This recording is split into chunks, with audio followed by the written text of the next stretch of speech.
Good evening. Tonight we're learning Maseches Pesachim Daf Kuf Aleph, one of the most well-known halachic sugyas as it relates to Kiddush, the famous principle of Ein Kiddush El B'Makom Suda. So we'll learn the Gemaras, and as we get to the bottom of the page, we'll pause and look at the Shulchan Aruch. There are copies on David's table there for when you are ready.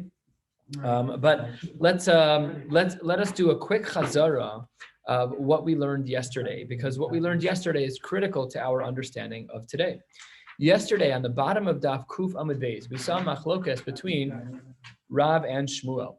The machlokes was, if a person makes Kiddush in Shul, how does that help them out regular Birchos HaNehenin? If you say Borei Pri HaGofen in Shul, does it help for your Borei Pri HaGofen at home? So to that, on the bottom line of Kuf Amud Beis, Rav says, Yedei Yayin Lo Yatsu, your Borei Pri HaGofen did not work, but you were still Yotzei Kiddush. And Shmuel was of the opinion that Af Yedei Kiddush Lo Yatsu, that you are not even Yotzei Kiddush, and all the more so, you are not Yotzei the Birchas HaNehenin.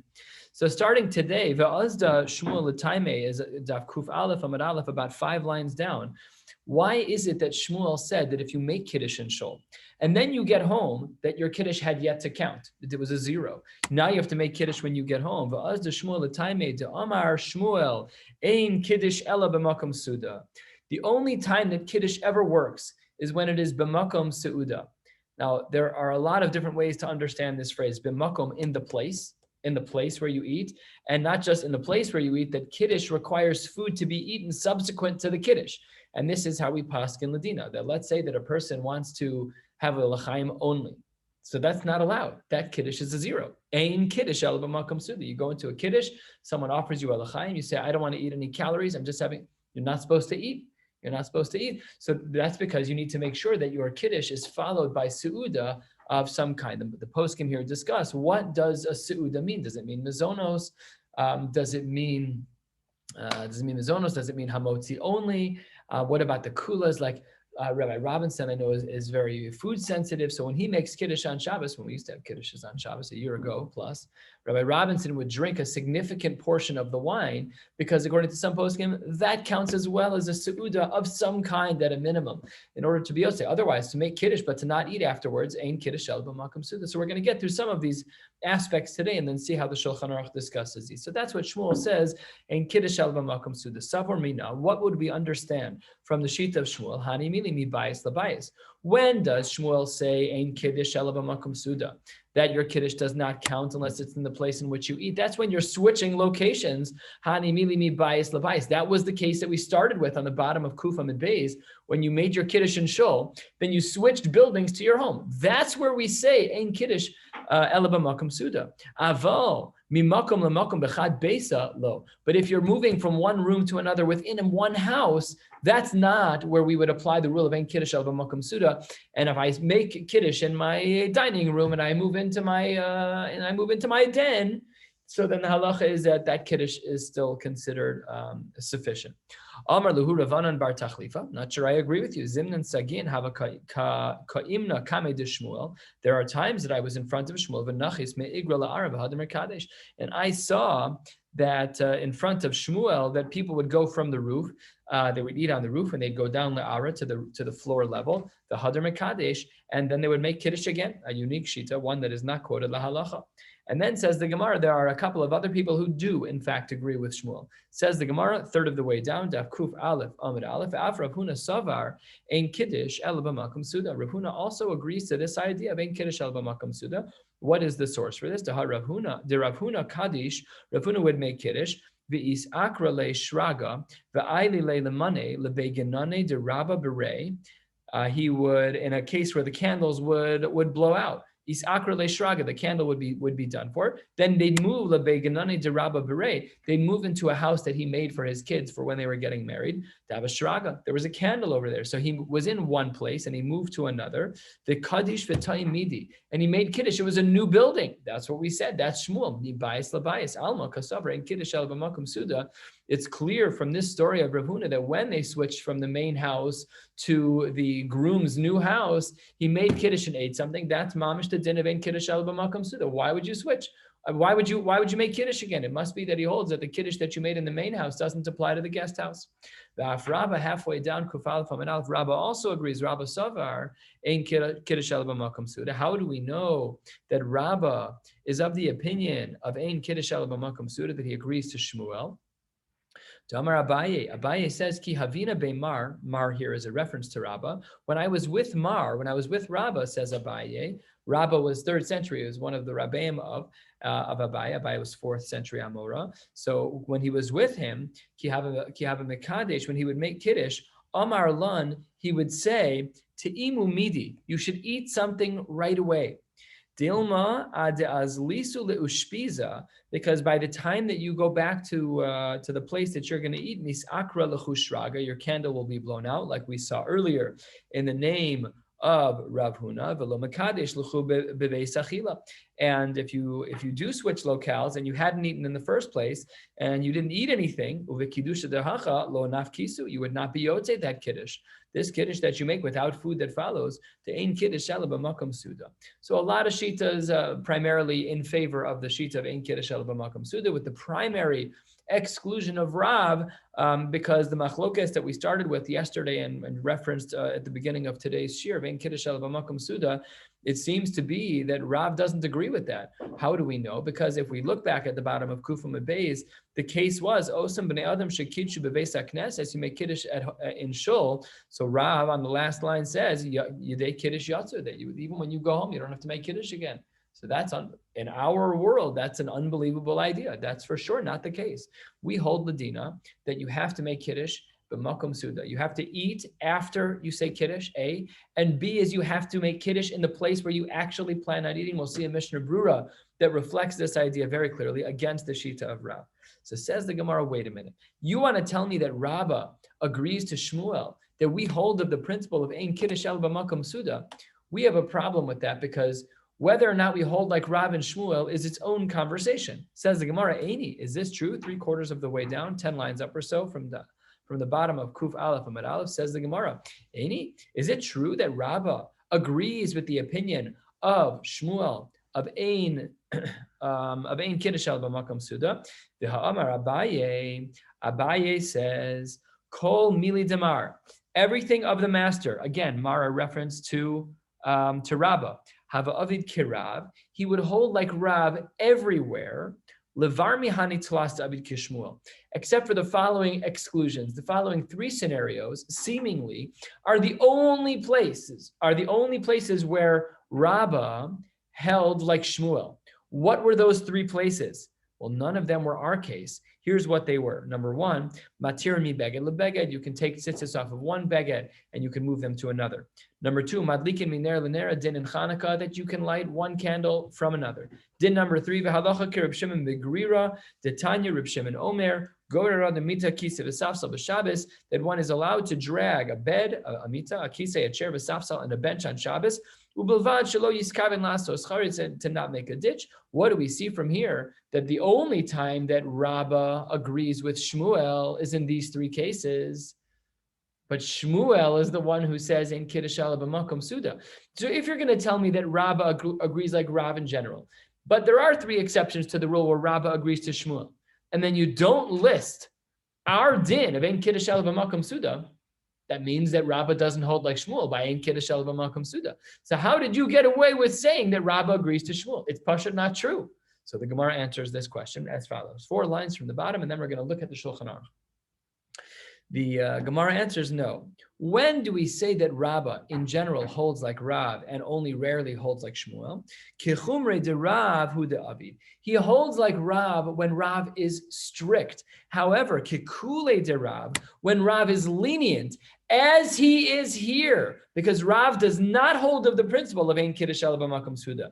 Reflecting back again to the last line of Kuf Amud Beis, where Rav says yedei kiddush yatzu, that if somebody makes kiddush in shul and then they come home, they don't have to make make a new kiddush. Rav was being makil. Rav says you don't have to make kiddush again. So says the Gemara, Kikule de Rav lo hava aviv. Rabba, when Rabba said that he always held like the sheet of Rav, that was when it was like his chumras.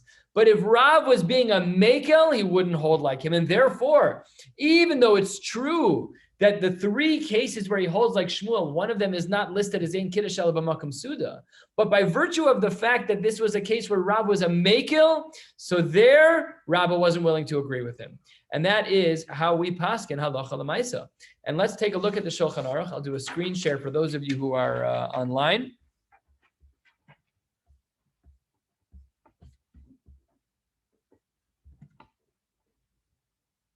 No, I seemingly won't do that. I definitely scanned it. What did I call it? I called it. Sorry, can't find it. Let's see if this is it. Nope, I apologize. I thought I scanned it, but I can't find it. One more quick check. That's popular on YouTube. You can get a little crisper.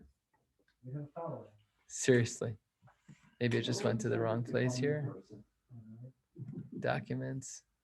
Yeah, I have no idea where it is. I apologize. I'm reading from the Shulchan Aruch in Siman Reish Ayin Gimel Seif Aleph. I'll read clearly and translate. My apologies.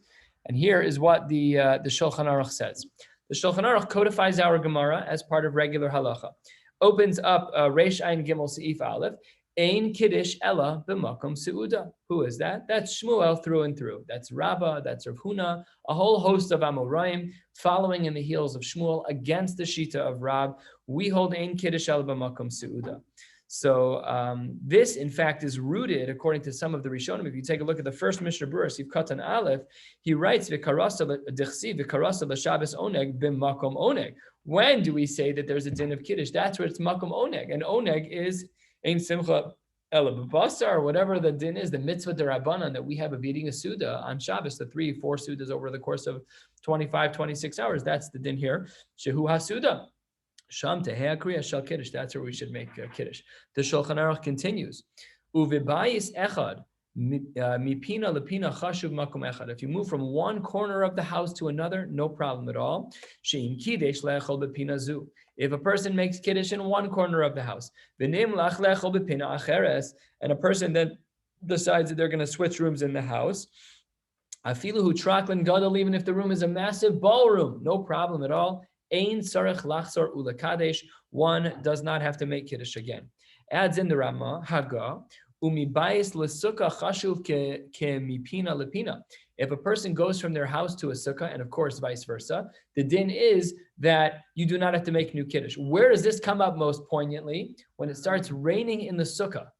And now you're going to be forced to go inside, because we know that we say the mitzvah is pater mina sukkah. So the Litvak say that it means when it's raining in the sukkah, nobody eats like that. That's not teshuv kein taduru. So when it starts raining in the sukkah, you can move inside. You have to make kiddush again.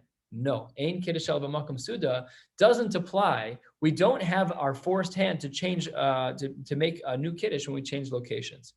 The Yeshomrim writes to Shulchan Aruch, Shekol Sheroa Mekomo, Afilu Mibayis Lechatzer, Ein Tzarech Lachzor Lekadesh. As long as you can see the location you're switching to, you're good to go.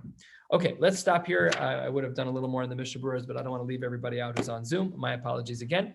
That is the din in Shulchan Aruch. We do paskin this way. And one should make sure to do so, that if they're going to have a l'chaim on Shabbos after davening, they have to make sure to eat a kazayas of something, a kazayas of mizono, something that's bichdei achilas pras. And lekula, again, in the scenario as described, when someone has food sensitivities, or if there's a pressure where one needs to drink a kazayas, drink a revius, whatever it is, might be 2 revios. It's a shaila on the poskim how much you have to drink for this to be considered to be a suda. So some of the poskim say you have to drink shtei revi'iyos, but that would be the way to deal with this halacha, and it is ladina. Just to clarify, you said yes. If someone were to make kiddush after davening, it could be in the middle also. Right. The poskim discuss your question in one frame, which is it appropriate to make kiddush between shachris and musaf? That is a machlokes in the poskim. When I was a little kid in camp, they used to have Shabbos cookies, so they would right before laning, I was in high school. They weren't pampering us like little kids, but they would have a bag of cookies for each group, and they'd give us cookies and milk, mamish, and we'd make a mizona. They'd make kiddush out. So that's a shaila in the post game if you're allowed to lichatchila. So we rely on this by Rosh Hashanah here in the Beis Midrash, where it's a long day. We got it. So we split up the rooms to make sure that the men are here, the women are there. Everybody makes a little kiddush, they have a little whatever, and then they can go back in for Tkiyah Shofar and Musa. Makor used to do that. Makor used to actually do that. We used to break in Shabbos? between on Shabbos, and we'd have shiur, you have learning, have kiddush, and then you'd have musaf after leaning. Before my time. Maybe we should Way back in the day. we should go back to be machzer ateres liyoshna. That's a wonderful idea. First of all, we should just be machzer ateres liyoshna that we have kiddush bechlal. Once we have that done, then we can move back to making kiddush during davening itself. It's not a shaila. Obviously, we're makil as Yitz just pointed out, and as as happened when I was a kid. But the one other shaila, I referenced this yesterday briefly, is that if a person has a need to eat before davening, or if you're Hasidish and it's normal to eat before davening, there too one is obligated to make kiddush. You're not allowed to eat. The same prohibition that we have of eating before kiddush that applies after davening also applies before davening. If you are mechuyav to eat before davening for whatever host of reasons that are available. So I once had a theory that if I waited that long to eat, I would get a migraine. So I would try to eat in the morning. So I'd make a kiddush, borei pri hagafen, and then I would eat, and then I would come make a bracha, and then I'd come to shul. So that's the Teshuvas Reb Moshe and other poskim as well, that one is obligated to make kiddush. B'makom suda, you have to eat a kazayis at that point. And then it's not just about the liquid; you have to eat a kazayis. So there are some who are also concerned about the fact that really the lechatchila way to do kiddush b'makom suda is only with bread. So some people don't eat at regular kiddushes like the ones we have, and that's why some shuls might put out rules just to allow people to check off all the boxes. Back in the Gemara, 3 lines from the bottom, Daf Kuf Aleph Amid Aleph, says the Gemara Ashita that we will quickly reject. The Rav Yochanan Amar, what is this going on? Rav Yochanan is going back on where we started, where we ended off yesterday, that sugya that we are focusing on right now. From the bottom of Kuf Amid Beis. What about the case where someone was Mekadesh Bebeis HaKnesses, they made Kiddush in Shul? So we learned about Rav. We learned about Shmuel, and now Rav Yochanan is adding the third shita to the mix. What does Rav Yochanan hold that if a person makes kiddush in shul and then they go home? Amar afyadei yayin nami yatsu. Wow, he's the most lenient of them all. Not only were you yotze kiddush, but you were also yotze the borei pri hagafen. Could you imagine? It's crazy town a little bit. You're here in shul. We don't make kiddush on Friday nights. That's a huge shiloh. Why is that even allowed anymore? Why would we make a bracha in shul? It's not kiddush b'makom suda. It's a violation of Shmuel. It's a violation of the Shulchan Aruch. Why is it that so some of the poskim, I think the Bach, I think the Tur wrote this. The Tur is the son of the Rosh, and he writes in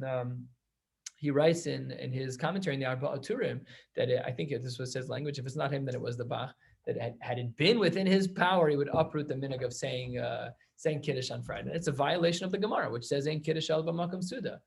So then what? Okay, but the little kid's going to have a drink. What if the kid's not going to be the one to have the drink, and the mavarech has to drink, so he should drink? At least if he has some type of suda, but it's tough. It's a hard psak to say that, and so that's one of the reasons why our shul doesn't do it. But many shuls do. It's not unheard of that someone would make kiddush on a Friday night in shul. But it is a good shaila because the heter and the Gemara, like we saw on the top of this Amud, on the top of Kuf Aleph Amud Aleph, that the reason why that worked in the first place was because of Lafuke Orchim. You have people who sleep there, they eat there, fine, you're making kiddush for them. That's already their kiyum. There's kiddush b'makom suda, but when nobody's eating in shul, it should be ein kiddush el b'makom suda. That's a bit of a shaila in the poskim as to how some shuls have gotten to the point where they can make kiddush. Now, Rav Yochanan's shita, where he says that afidei yayin nami yatsu, that the bracha that you make in shul counts for the borei pri hagafen when you get home.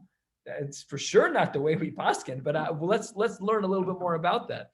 The Azar Rav Yochanan l'taimei. This is Rav Yochanan l'shitaso. How does it work out? To Amar Rav Chanin bar Abaye, Amar Rav Pedas, Amar Rav Yochanan. What does he say? Last line, Kuf Aleph Amud Aleph.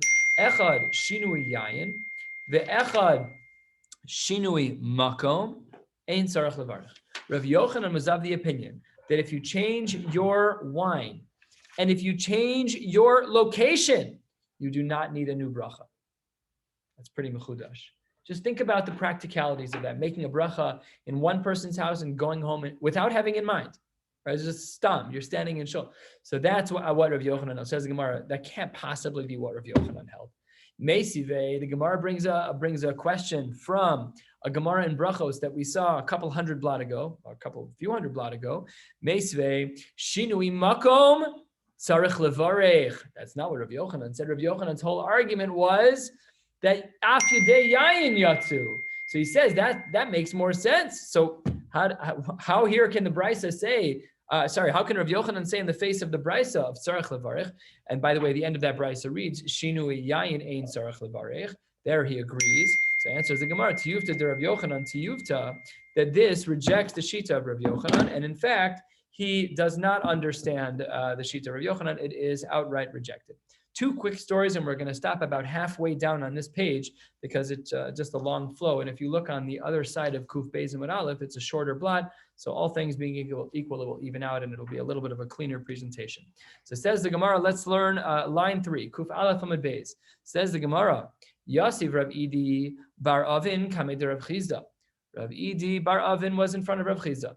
Yasiv Rav Chizda v'kamar Mishmei Rav Huna. And Rav Chizda was quoting Rav Huna and said, Ha de amris shinui makom tzarich levarech. This which was said that a shinui makom is tzarich levarech, that if you change locations you need to make a bracha. Lo shanu elami bayis labayis aval mi makom lamakom lo.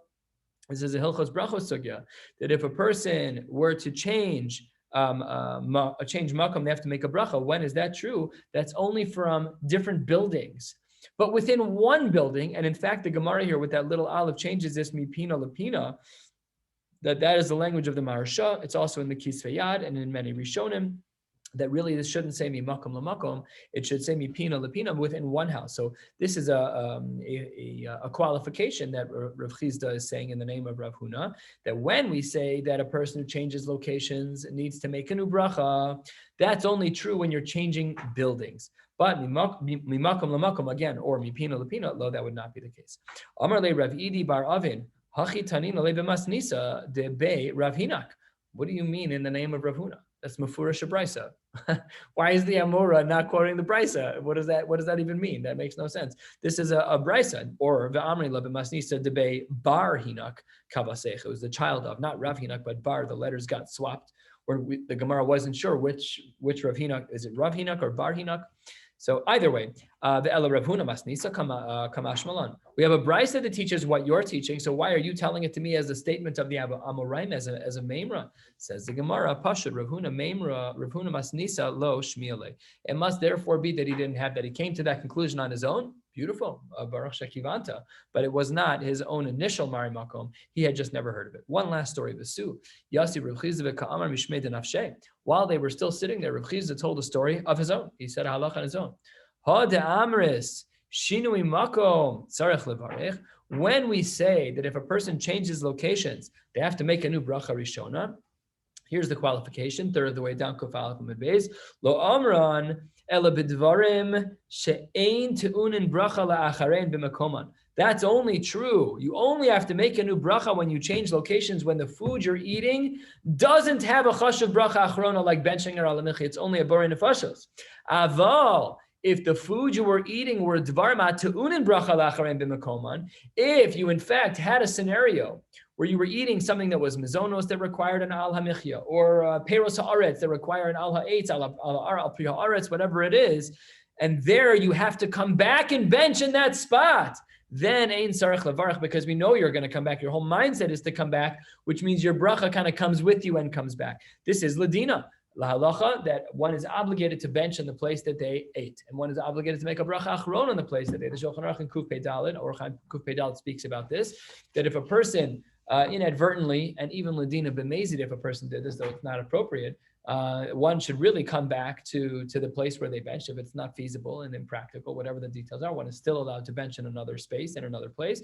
My taima, why is it that Rav Yochanan, that Rav Chizda said this chakira, that when do we say that you're obligated to make a new bracha? That's only when the food you're eating at a borei nefashos bracha achrona, but not if it was al michya, al aretz, al priya aretz, whatever the bracha of me'in sheva was, or benching, my taima, because lakiva kama hadar, they have to come back to this place to bench anyways. So therefore we look at that initial bracha rishona as like attached to a rubber band. We know you're coming back. So Whenever you made that first bracha, it was with the understanding that anything that you did would come back and be included in your benching or your al hamichya, your bracha me'ein sheva, when you come back to that initial location.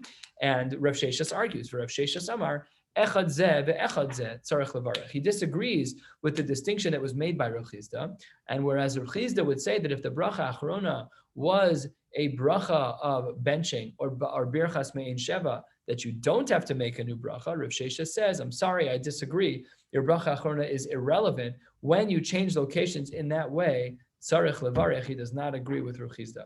We'll stop right here by the Meisivei, a little bit more than halfway down Kuf Aleph Amud Beis. Yirtzeh Hashem will pick up tomorrow night with Daf Kuf Beis. Wishing you all a beautiful night.